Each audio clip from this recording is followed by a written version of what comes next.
soir. Cette semaine, c'est Parashat Yitro.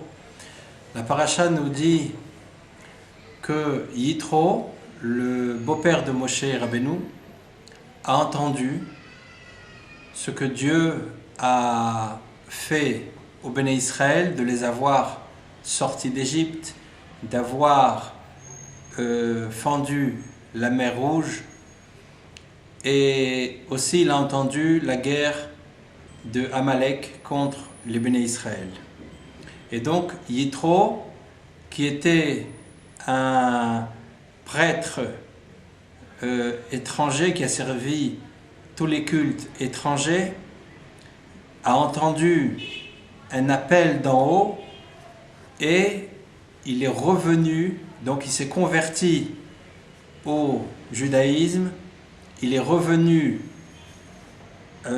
chez Moshe Rabbeinu, il est revenu dans le clan d'Israël, il est venu plutôt dans le clan d'Israël, puisqu'avant il n'a jamais été dans le clan d'Israël, et donc c'est cette paracha qu'on a aussi le don de la Torah, quand Moshe Rabbeinu est monté au Har Sinaï et a reçu les tables de la loi, a reçu les 10 commandements, et bien sûr c'est grâce à Moshe Rabbeinu que Yitro a pu revenir, parce que Moshe Rabbeinu, lui, est arrivé à l'humilité totale. Comme le dit la Torah, Moshe Rabbeinu était l'homme le plus humble qui a jamais existé, et grâce à cette humilité, Moshe Rabbeinu est arrivé à la Torah, parce qu'on peut arriver à la Torah, c'est-à-dire à posséder la Torah, à enseigner la Torah, on peut arriver que si on arrive à l'humilité. Donc il faut que chacun se débarrasse de toute forme d'orgueil. Il ne faut pas que quelqu'un se croie plus que des tzadikim, parce que des fois c'est un orgueil qui est assez grossier, mais on peut trouver des gens qui se croient au niveau des tzadikim, et quelqu'un doit être à son niveau, et même si quelqu'un est dans le émet, disons, puisque être à son niveau c'est déjà un degré de vérité, ne pas croire qu'on est plus que ce qu'on est réellement. Donc on va dire que si un cordonnier, il sait qu'il est un bon cordonnier, alors ici il est à son niveau, il ne va pas se comparer avec un professeur, il ne va pas se comparer avec un grand ingénieur, donc il est à son niveau, c'est un simple cordonnier. Donc on va dire qu'il a du émet, il a déjà enlevé des niveaux d'orgueil, mais quand même ce cordonnier qui est à son niveau, il doit encore enlever une forme d'orgueil, parce que si quelqu'un réfléchit comme il faut, alors il va comprendre que même au niveau auquel il est arrivé, c'est grâce à l'aide de Dieu. C'est-à-dire que, en vérité, on n'est même pas au niveau qu'on croit être réellement, même si ce niveau est vrai, mais on n'est encore pas, c'est pas grâce à nous qu'on est arrivé à ce niveau.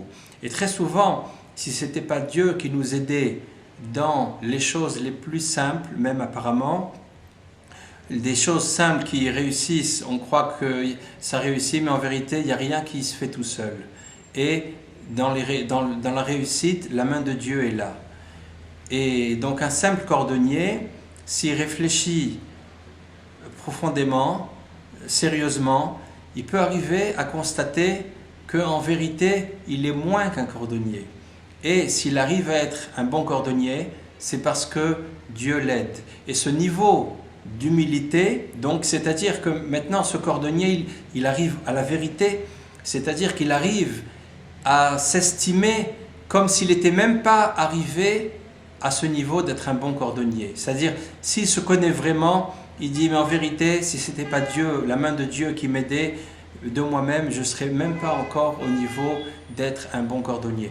Donc, quand quelqu'un arrive à ce niveau d'humilité, c'est-à-dire qu'il s'estime en dessous de son niveau, comme s'il n'était pas encore arrivé au niveau où il est, alors cette personne arrive au plus grand degré d'humilité, et ça c'est Moshe Rabbeinu, qui est arrivé à un degré d'humilité, à être l'homme le plus humble de la terre, c'est-à-dire il savait que toutes ses réussites étaient grâce à l'aide de Dieu, et il s'est accaparé aucune réussite personnelle.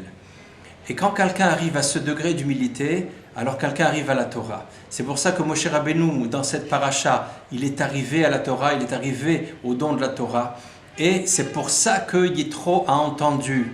Parce que quand quelqu'un arrive à la Torah, alors il arrive, par son étude de la Torah, à réveiller les racines à leur origine. C'est-à-dire que les âmes juives sont enracinées dans la Torah. Il y a 600 000 âmes juives, comme il y a 600 000 lettres de la Torah. Et quand quelqu'un étudie, donc il va faire bouger des lettres, il va faire frotter, frictionner les lettres une avec l'autre, et ce mouvement des lettres va entraîner un mouvement dans les racines, c'est-à-dire un mouvement au niveau des neshamot qui sont en haut, au niveau de la pensée de Dieu, puisque les neshamot, les âmes juives, viennent de la première pensée de Dieu, et au niveau des racines, au niveau des origines, le mouvement des lettres qui est produit par l'étude de la Torah va entraîner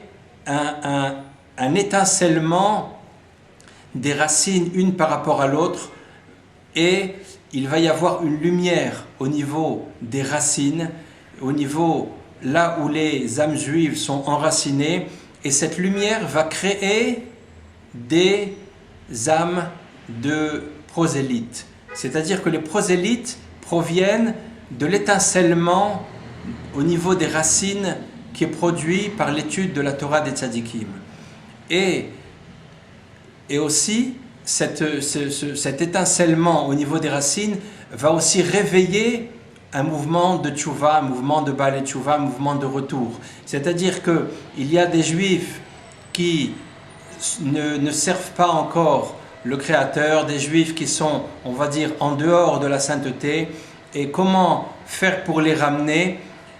Il y a une seule façon de les ramener, c'est grâce à la Torah. C'est-à-dire quand les tzadikim étudient la Torah d'une façon absolument pure, alors ils vont entraîner, comme on a expliqué, un étincellement au niveau des racines des âmes, et les âmes de ces gens éloignés leurs racines se situent au niveau des autres racines, et donc ces gens éloignés vont recevoir un étincellement qui va venir de leurs racines profondes, et qui va arriver, cet étincellement va partir de la racine de l'âme qui a étincelé au niveau avec toutes les autres racines, et cet étincellement va arriver jusqu'à la personne, va descendre, arriver jusqu'à la personne, et la personne va se réveiller.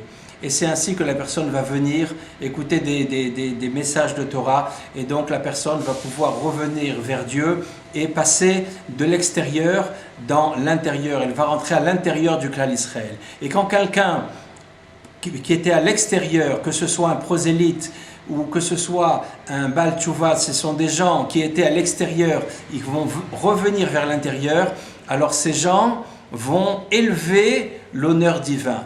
Parce que l'honneur divin s'élève essentiellement par les gens qui étaient à l'extérieur et qui reviennent à l'intérieur, que ce soit des prosélytes, que ce soit des Baal Tchouva. Donc on peut se poser la question, quelqu'un qui est à l'intérieur, quelqu'un qui est déjà Shomer Torah Mitzvot, comment lui il peut faire pour élever l'honneur de Dieu? C'est très simple. Essentiellement, si lui aussi il s'estime à l'extérieur, alors il rentre encore plus à l'intérieur, donc lui aussi il va élever l'honneur de Dieu. Mais si c'est grâce à lui, c'est-à-dire si lui il étudie pour enseigner, et donc grâce à lui, des gens qui étaient à l'extérieur vont rentrer, revenir à l'intérieur. Donc ce mouvement de revenir vers l'intérieur va élever l'honneur divin, et ça va être grâce à lui. Donc lui aussi, même s'il est à l'intérieur, il peut produire cet effet-là d'élever l'honneur divin par le fait qu'il va ramener des gens qui étaient à l'extérieur. Et c'est ce qui s'est passé dans donc au niveau de la paracha de la semaine, Moshe Rabbeinu est arrivé à l'humilité la plus totale, donc il est arrivé à la Torah. Son étude de la Torah a réveillé les racines des Neshamot Israël et a créé des âmes de prosélytes, et Yitro a senti cet appel, a senti cet étincellement, a senti ce réveil, et il est revenu vers le clan Israël. Et c'est pour ça que le Zohar nous dit que quand Yitro est revenu, c'est alors que l'honneur de Dieu est monté au plus haut. Et quand l'honneur s'élève, alors l'honneur de Dieu, il arrive à parfaire la crainte. C'est-à-dire que l'honneur, le kavod doit être placé là où il y a la crainte. C'est-à-dire qu'il faut honorer ceux qui craignent Dieu. Bien sûr, il faut honorer Dieu lui-même, qui représente lui-même, c'est Dieu lui-même, c'est l'endroit de la crainte, mais il faut honorer ceux qui craignent Dieu. C'est-à-dire que l'honneur, il doit être placé au niveau de la crainte. Il faut élever l'honneur. Si, par exemple, on donne de l'honneur et on donne une forme de respect, de kavod à quelqu'un qui n'a pas de yirat shamayim, alors l'honneur, il est en exil. Mais si un mari honore sa femme, une femme qui est vertueuse, donc quand le mari honore sa femme, donc il place l'honneur au niveau de la crainte, et à ce moment-là, et c'est là la place de l'honneur. La place de l'honneur doit être au niveau de la crainte. Et quand l'honneur arrive au niveau de la crainte, alors la crainte s'élève de niveau, parce qu'il y a des niveaux de crainte. Il y a des niveaux de crainte jusqu'à l'infini.